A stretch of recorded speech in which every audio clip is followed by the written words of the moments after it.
आज एक बहुत ही दुखद पर महत्वपूर्ण मुद्दे पर ऑल इंडिया कांग्रेस कमेटी की तरफ से प्रेस वार्ता करते हुए मैं सभी प्रेस कर्मियों का स्वागत करती हूं, अभिनंदन करती हूं, इस्तकबाल करती हूं।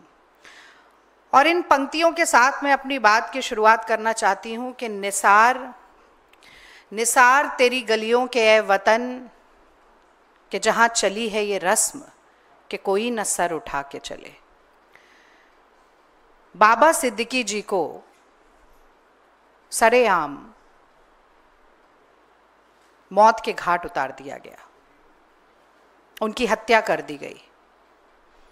और ये बात किसी बीहड़ सुनसान जगह की नहीं है, ये मुंबई महाराष्ट्र के बांद्रा इलाके की है। और मैं एक ऐसे व्यक्ति की बात कर रही हूं जो एक बहुचर्चित लोकप्रिय समाज सेवी तो थे ही, साथ में 3 बार के एमएलए और पूर्व मंत्री थे। मैं एक ऐसे व्यक्ति की बात कर रही हूं जो वाई लेवल की सिक्योरिटी प्रोटेक्टेड थे। मैं एक ऐसे व्यक्ति की बात कर रही हूं जिन्होंने 15 दिन पहले ही महायुति सरकार को विधिवत तरीके से सूचित किया था कि उन्हें जान से मारने की धमकियां मिल रही हैं। मैं एक ऐसे व्यक्ति की बात कर रही हूं जिनकी पुलिस सुरक्षा बढ़ा दी गई थी और बावजूद इसके, बहुत महत्वपूर्ण बात है ये, कि बावजूद इसके बाबा सिद्दीकी जी को मार दिया गया। और ये पूरा घटनाक्रम अगर हम देखें तो एक बहुत ही वाजिब, बहुत ही जायज सवाल न सिर्फ इस देश के नेताओं, इस देश के राजनीतिक दलों, बल्कि हर भारतीय नागरिक, हर मुंबई और महाराष्ट्र के निवासी के दिमाग में कौंध रहा है कि अगर एक वाई लेवल सिक्योरिटी प्रोटेक्टेड व्यक्ति के साथ, एक पूर्व मंत्री, 3 बार के एमएलए के साथ इस तरह की दुर्दांत घटना घटित हो सकती है, तो उस आम आदमी, आम नागरिक की सुरक्षा का क्या? मुझे लगता है यह कहना अतिशयोक्ति नहीं होगी कि आज महाराष्ट्र, मुंबई में मोदी और शिंदे की सरकार जहां है, भाजपा की सरकार जहां है, महायुति सरकार जहां है, एक ठगबंधन की सरकार जहां है, वहां हर व्यक्ति का जीवन एक डर के साए में बीत रहा है। घर और ऑफिस के भीतर डर, तो वो 4 दीवारी लांघते हुए डर, सुनसान राहों पे डर, तो सरेआम भीड़ में डर, रात के सन्नाटे में डर, तो दिन दहाड़े डर। और इस डर की जिम्मेदारी किसकी है? ये सवाल पूछना जनता का अधिकार है और वो चीख चीख कर पूछ भी रही है। और मैं भी पूछना चाहती हूं कि ये डबल इंजन सरकार के नाम पर बार बार गाल बजाने वाले, दम भरने वाले, अपनी पीठ थपथपाने वाले देश के गृह मंत्री कहां सो रहे हैं? आज उन्हें क्रोनोलॉजी समझ में नहीं आ रही कि एक व्यक्ति कह रहा था कि मुझे जान से मारने की धमकी मिल रही है और उसे मार दिया गया, और आपके मुंह में दही जमा है, आपके होठ से ले एक शब्द नहीं निकल रहा। और मैं एक बात और कहना चाहती हूं, कल विजयदशमी थी, दशहरा था, और हर भारत का निवासी आस्था और संभावना का मेल करके इस बात में विश्वास रखता है कि कल का दिन बुराई पर अच्छाई की जीत का दिन था, अन्याय पर न्याय की जीत का दिन था, असत्य पर सत्य की जीत का दिन था, दुराचार पर सदाचार की जीत का दिन था, और रावण पर राम की जीत का दिन था। और इससे ठीक उलट कैसे अन्याय, अत्याचार, जुल्म, शोषण अपने पांव पसार रहा है महाराष्ट्र में और पूरे देश में। इस बात का प्रत्यक्ष प्रमाण, बहुत दुख है मुझे इस बात का कि विजयदशमी के दिन, दशहरे के दिन न सिर्फ देश ने बल्कि पूरी दुनिया ने देखा। तो गोस्वामी तुलसीदास तो श्री रामचरितमानस में लिख गए थे कि राम राज कैसा होना चाहिए, और ये जो स्वघोषित धर्म के ठेकेदार बनते हैं, जो राम राज की बात करते हैं पर मुंह में राम बगल में छुरी लिए बैठे रहते हैं, इन्हें शायद याद नहीं है। गोस्वामी तुलसीदास ने लिखा है कि दैविक दैहिक भौतिक तापा, राम राज नहीं काहू ही व्यापा, सब नर करही परस्पर प्रीति, चलही स्वधर्म निरत श्रुति नीति। और ठीक इसका उल्टा, उलट बांसी, जो हम कहते हैं कि उल्टी गंगा बह रही है, वो हो रहा है महाराष्ट्र में। तो ये कहना अतिशयोक्ति नहीं होगी कि राम राज तो भूल जाइए, घोर जंगल राज और रावण राज है, और इस रावण राज का अंत जनता करने के लिए ठान कर बैठी है। इसीलिए कहीं ना कहीं ये चुनाव की भी तारीखों को टालने का काम कर रहे हैं। और अंत में मैं सिर्फ एक बात और यहां पर जोड़ना चाहती हूं कि जब सरकार खुद अपराधियों की सरपरस्त बन जाती है, हमने देखा किसानों के आंदोलन में, हमने देखा पेपर रद्द, पेपर लीक के दौरान नौजवानों के आंदोलन में, हमने देखा कैसे सोहनम वांगचुक आ रहे थे तो उनको रोक दिया गया, हमने देखा कि कैसे पहलवान लड़कियों का, पहलवान बेटियों का सम्मान कुचलने का काम किया गया, हमने देखा कि उन्नाव से लेके हाथरस से लेके पूरे देश में छोटी छोटी बच्चियों और महिलाओं की अस्मिता कैसे तार तार होती है, और बार बार मोदी सरकार या तो खुद अपराधी बन के कटघरे में खड़ी होती है या अपराधियों को संरक्षण देने का काम करती है, उनको बचाने का काम करती है। तो जब अपराधियों के साथ ही सरकार खड़ी होगी तो गुनहगारों का हौसला कितना बुलंद होगा और उसके कितने दुर्दांत परिणाम होंगे, इसका भी हमने एक रूप कल देखा है। क्योंकि लगातार प्रशासन का हौसला पस्त हो रहा है और गुनहगारों का इकबाल बढ़ रहा है, इसीलिए इस तरह की वारदातें अंजाम देती हैं। सबसे पहले आदरणीय राहुल गांधी जी ने, कांग्रेस पार्टी के राष्ट्रीय अध्यक्ष मल्लिकार्जुन खड़गे जी ने, जैसा कि आप पीछे ट्वीट्स में भी देख रहे हैं, न सिर्फ निंदा की है, न सिर्फ प्रशासन और सरकार को जिम्मेदार ठहराया है, बल्कि यह भी कहा है कि तफ्तीश होनी चाहिए, निष्पक्ष तफ्तीश होनी चाहिए, न्याय होना चाहिए, नीतिगत तरीके से होना चाहिए। और मैं अपनी बात को यह कहकर समाप्त करना चाहती हूं कि डबल इंजन सरकार है तो डबल जिम्मेदारी भी होती है, न सिर्फ महाराष्ट्र के मुख्यमंत्री की और गृह मंत्री की, बल्कि देश के प्रधानमंत्री और गृह मंत्री की भी। और अगर नैतिकता का लेश मात्र भी आपके अंदर बचा है, अगर आपकी अंतरात्मा जरा सी भी आवाज दे रही है, तो शिंदे जी, फडणवीस जी और अमित शाह जी को इस्तीफा देना चाहिए। और अगर यह इस्तीफा नहीं दिया जाता है, जैसा कि मैं जानती हूं, तो जनता तैयार बैठी है आपकी कुर्सी आपके पांव के नीचे से खींचने के लिए। और महाराष्ट्र में जनता क्या महसूस कर रही है, महाआघाड़ी इस बारे में क्या सोचती है, कांग्रेस पार्टी क्या सोचती है, इसके बारे में आप के समक्ष अपना वक्तव्य रखने के लिए माइनॉरिटी कमेटी के चेयरपर्सन और महाराष्ट्र से राज्यसभा सांसद इमरान प्रतापगढ़ी जी यहाँ मौजूद हैं और आप सभी के समक्ष अपने विचार रखेंगे। अब मैं माइक उन्हें सौंपती हूँ।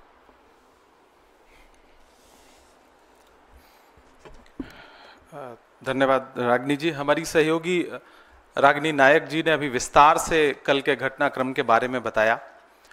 बाबा सिद्दीकी की हत्या बहुत ही दुखद है। कांग्रेस पार्टी के राष्ट्रीय अध्यक्ष मल्लिकार्जुन खड़गे जी ने, नेता प्रतिपक्ष लोकसभा में आदरणीय राहुल गांधी जी ने ट्वीट करके अपनी संवेदना परिवार के प्रति और एक निष्पक्ष जांच की मांग की है। मैं महाराष्ट्र से सांसद हूं और कल की घटना से बहुत हैरत में हूं कि मुंबई, जो कि इस देश की आर्थिक राजधानी है, जो राज्य चुनावी मोड में है, जहां इंटेलिजेंस से लेकर के तमाम एजेंसियां सक्रिय हैं, वहां सरकार से जुड़ा हुआ एक हाई प्रोफाइल नेता, जिसे 15 दिन पहले सूत्र बताते हैं मीडिया के कि धमकी मिली, उसके बाद उनकी सुरक्षा बढ़ाई गई, उसे सरेआम दिन दहाड़े गोलियों से भून दिया जाता है, उसकी हत्या हो जाती है। अगर सरकार अपने नेताओं को सुरक्षा दे पाने में असमर्थ है तो फिर मुंबई और महाराष्ट्र की जनता को कैसे सुरक्षा दे सकती है? सबसे बड़ा सवाल यह है।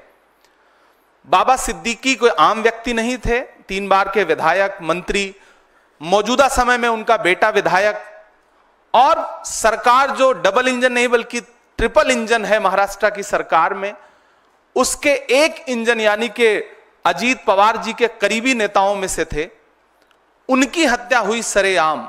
यह महाराष्ट्र में कानून व्यवस्था रसातल में जाने का सबसे बड़ा परिणाम है। इसकी जिम्मेदारी सीधे सीधे भाजपा के देवेंद्र फडणवीस जी की है।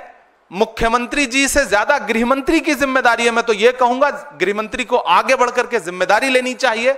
महाराष्ट्र में कानून व्यवस्था बुरी तरह से विफल है।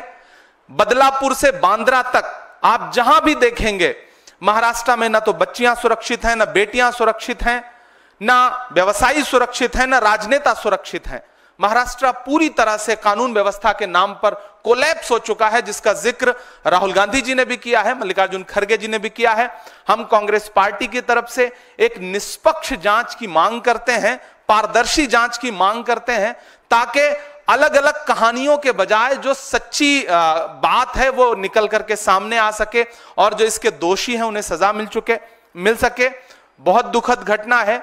मुंबई और महाराष्ट्र के लोग डरे हुए हैं इस घटना से। लगातार लोग जो फीडबैक दे रहे हैं, जो उनकी सूचनाएं आ रही हैं, फोन कर रहे हैं कि इस घटना ने उन्हें चौंका दिया है।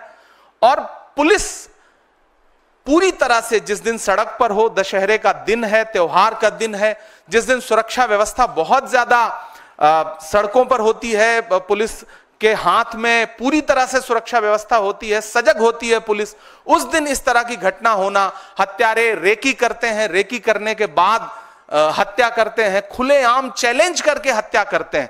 यह सरकार के इकबाल पर गोली चलाई गई है, कानून व्यवस्था के इकबाल पर गोली चलाई गई है और अंततोगत्वा हत्या हो गई। पुलिस रोक पाने में नाकाम रही। तो मुझे लगता है कि महाराष्ट्र के गृहमंत्री को जिम्मेदारी लेनी चाहिए, उन्हें इस्तीफा देना चाहिए। महाराष्ट्र की जनता यह कह रही है और कांग्रेस पार्टी की तरफ से हम यह डिमांड करते हैं कि एक निष्पक्ष कमेटी बनाइए, जांच जल्द से जल्द जांच रिपोर्ट महाराष्ट्र के सामने, देश के सामने आए, ताकि महाराष्ट्र के लोगों का डर खत्म हो सके। हम इस दुख की घड़ी में जिशान सिद्दीकी जो विधायक हैं महाराष्ट्र असेंबली के, हम उनके प्रति अपनी संवेदना प्रकट करते हैं, बाबा सिद्दीकी के परिवार के प्रति अपनी संवेदना प्रकट करते हैं। एक हाई प्रोफाइल व्यक्ति जो समाजसेवी भी था, जिसे मुंबई पहचानती थी, ऐसे व्यक्ति का मर्डर बहुत ही चिंता का विषय है, बहुत अफसोस का विषय है। हम दुख प्रकट करते हैं। आपके सवाल आमंत्रित हैं अगर सवाल हो तो। जी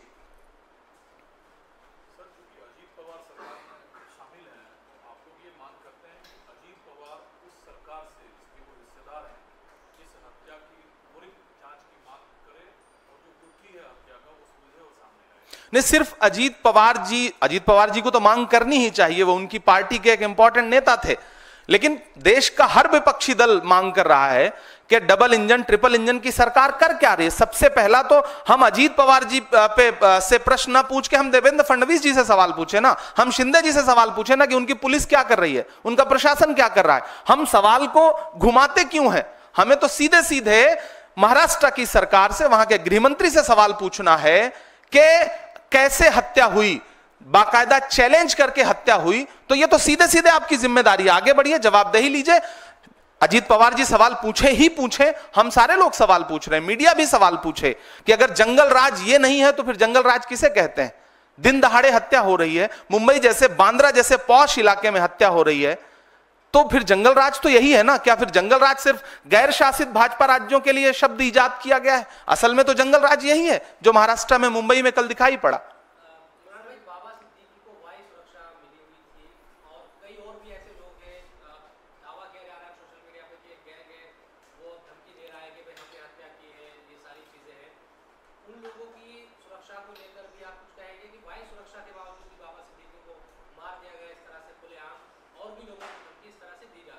नहीं, सबसे पहले तो मुंबई के आम जनता, मुंबई कर जो है, उनकी सुरक्षा की चिंता है इस घटना के बाद, कि जब इतना हाई प्रोफाइल नेता चैलेंज करके मार दिया जाता है तो आम आदमी का वहां पे क्या हश्र होगा, आम मुंबई कर क्या सोच रहा होगा, उसकी सुरक्षा कैसे करेगी महाराष्ट्र की सरकार? पुणे गैंगरेप हो, बदलापुर की घटना हो, या फिर थाने के अंदर घुस करके गोलीबारी करना हो, या फिर लाइव फेसबुक पर गोली मारना हो। महाराष्ट्र में ये घटनाएं हुई हैं पिछले कुछ महीने में।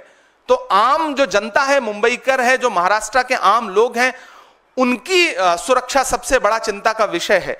दूसरी महत्वपूर्ण बात यह कि सोशल मीडिया पे कौन क्या जिम्मेदारी ले रहा है। मुझे तो लगता है कि गृहमंत्री को जिम्मेदारी लेनी चाहिए। उन्हें आगे आकर के इस हत्या पर खुद अपने कदम पीछे ला करके कहना चाहिए कि जवाबदेही मेरी बनती है, मैं इस्तीफे की पेशकश करता हूं, क्योंकि मैं महाराष्ट्र के लोगों को सुरक्षा देने में असफल रहा हूं। सच्चाई तो यह है। बाकी उसकी भी पुष्टि करना, जो सोशल मीडिया पे पोस्ट तैर रही है, उसकी पुष्टि करने का काम भी तो महाराष्ट्र प्रशासन का ही है, मुंबई प्रशासन का है। प्रशासन क्या कर रहा है, सबसे बड़ा सवाल यह है।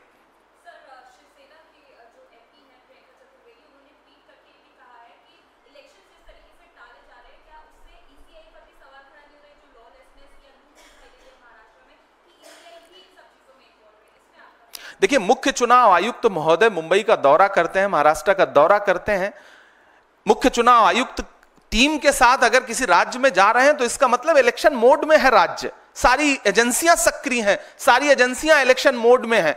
ऐसे में जब सारी एजेंसियां सक्रिय हैं, उसके बाद इतनी बड़ी घटना हो रही है, तो यह तो बहुत बड़ा सवालिया निशान है, न सिर्फ राज्य के प्रशासन पर बल्कि केंद्र के प्रशासन पर भी बहुत बड़ा सवालिया निशान है। तो मुझे लगता है कि प्रियंका जी ने जिस संदर्भ में यह बात कही है, महाराष्ट्र के, झारखंड के इलेक्शन जिस तरह टाले गए, तो मुझे तो सरकार से, महाराष्ट्र की सरकार से पूछना है, भाजपा सरकार से पूछना है कि क्या आप इस तरह से चुनाव का आगाज कर रहे हैं, खूनी आगाज कर रहे हैं महाराष्ट्र में, जो कल्चर नहीं है, जहां राजनीति में बड़ी शुचिता और बड़ी सादगी है, वहां आप इस तरह से एक चुनावी आगाज कर रहे हैं।